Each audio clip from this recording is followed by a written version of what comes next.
విషయం అభిమానులు ఏమంటారంటే అందులో తప్పే ఉంది, పరిశ్రమలు రావాలి కదా అందుకోసమే అన్నటువంటిది నమ్ముతారు. లేకపోతే ఆంధ్రజ్యోతి ఇంధన భద్రతకు భరోసా, విశాఖ నిల్వ కేంద్రంలో భారీగా ముడి చమురు, భూగర్భంలో 1.38 మిలియన్ టన్నుల నిల్వ, సముద్ర మట్టానికి 300 అడుగుల లోతులో వ్యూహాత్మకంగా 10 ఏళ్ల కిందట నిల్వ కేంద్ర నిర్వహణ,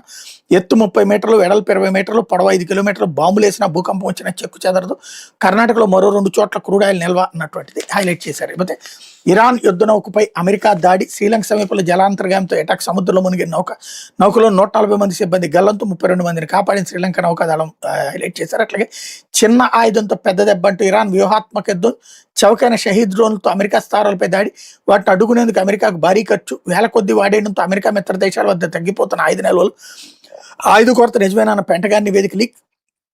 రక్షణ ఉత్పత్తుల కంపెనీలతో భేటీగానే ఉన్న ట్రంప్ అంటూ, అలాగే అమెరికా నిఘా ఆయువు పట్టుపై దాడి, ఖతార్ ఎయిర్బేస్లోని AN/FPS 132 రాడార్ వ్యవస్థ ధ్వంసం, ఇరాన్ కొత్త సుప్రీం లీడర్ మొత్తబా ఖమేని అన్నటువంటిది హైలైట్ చేశారు. పర్షియన్ గల్ఫ్లో 38 భారత నౌకలు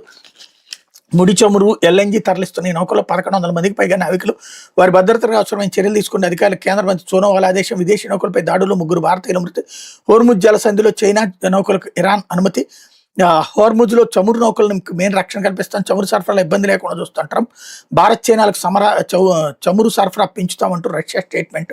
హైలైట్ చేశారు. లేకపోతే మధ్యధరా సముద్రంలో చార్లెస్ డిగాల్ మిత్ర దేశాలకు మద్దతుగా విమానవాహక నౌకను పంపిన ఫ్రాన్స్ అన్నటువంటిది కూడా హైలైట్ చేశారు. లేకపోతే